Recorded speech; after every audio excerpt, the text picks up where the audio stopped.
नमस्कार दोस्तों, आप देख रहे हैं अलोन 05। अलोन 05 में आपका स्वागत है। आज की कहानी का शीर्षक है भूतिया गांव की वो खौफनाक रात।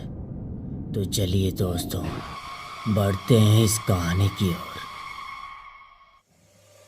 आत्मा इस शब्द को लेकर अधिकतर लोगों के पास सिर्फ तरक ही होते हैं, जिससे वे लोग आत्मा होने या ना होने का दावा करते हैं।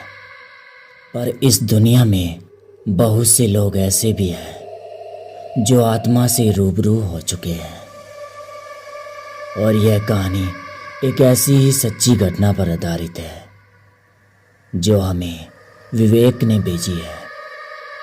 ये सच्ची घटना विवेक की है, जो उसने हमें ट्विटर पर मैसेज करके भेजा है।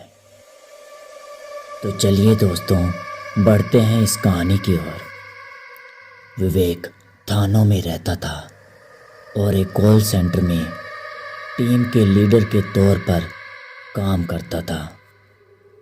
उसे अपने गांव से उत्तर प्रदेश गए हुए लगभग 2.5 साल हो गए थे, तो इसलिए वह 2017 की दिवाली में छुट्टियां लेकर अपने गांव गया हुआ था। विवेक उत्तर प्रदेश के देहाती इलाके में रहता था, जहां बिजली के खंभे तो हैं, लेकिन गांव में बिजली आती जाती रहती है। उसे बचपन से ही छत पर मच्छरदानी लगाकर सोने की आदत थी, जो बड़े होने के बाद भी छूट नहीं पाई। उस रात भी वह छत पर अकेले ही सोया हुआ था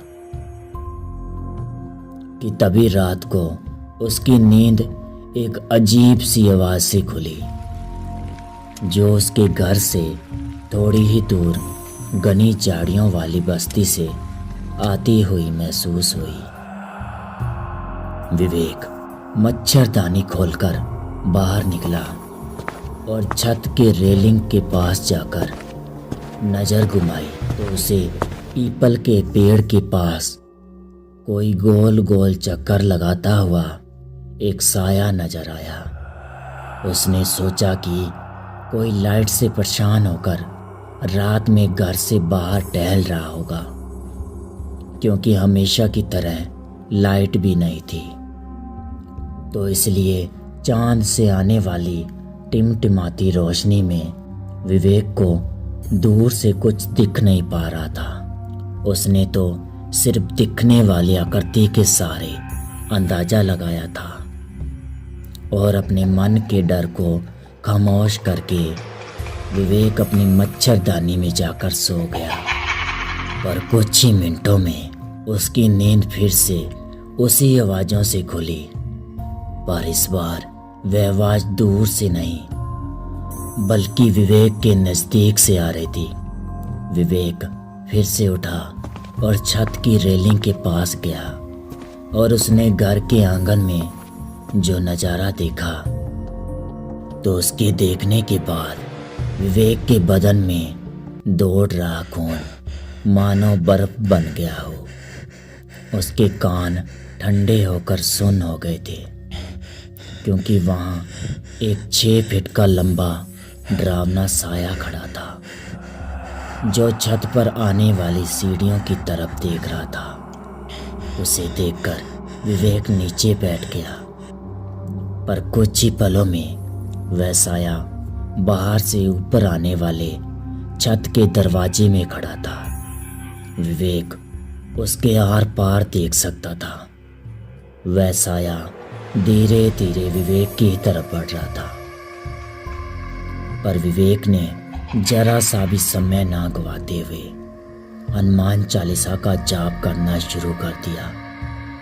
हनुमान चालीसा का नाम लेते ही वह कुछ ही पलों में वह साया हवा में गायब हो गया। पर सवाल तो यह था कि वह क्या था और वह किस प्रकार के इरादे से आया था, पर कुछ भी पता नहीं चल पाया। पर विवेक के कहने के अनुसार उस साये का कोई भी चेहरा नहीं था